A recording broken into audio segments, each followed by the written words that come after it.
Philo, who is from the city of Alexandria, Egypt, was a contemporary of Jesus and the apostles, writing roughly around AD 35.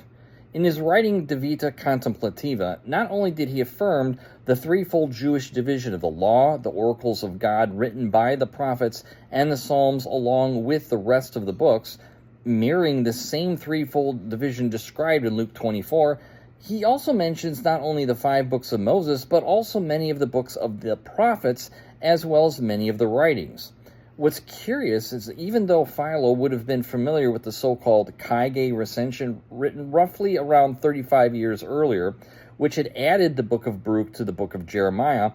although Philo mentions Jeremiah specifically, he does not mention Baruch at all. This indicates, although he would have been familiar with this recension, having lived in the same city it took place in, he would have known it was not originally part of the book of Jeremiah and therefore not part of inspired canonical scripture. This also explains why 2 centuries later, Origen, who was from the same city of Alexandria, enumerates the 22 books of the Jews, mentioning Lamentations separately from Jeremiah, but does not enumerate Baruch either. Nor is the book of Baruch in the Dead Sea Scrolls, even though both Jeremiah and Lamentations are.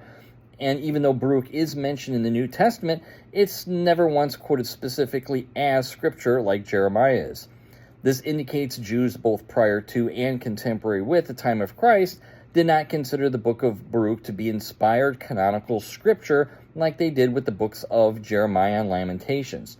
So even though later in the early church, Baruch was sometimes attached to the book of Jeremiah, these particular early church fathers like Athanasius may not have realized it was not originally part of the book of Jeremiah to begin with. What this demonstrates is a settled Jewish threefold division prior to and contemporary with the time of Christ, limited to the books of the Hebrew Bible, but not the Apocrypha books, including the book of Baruch.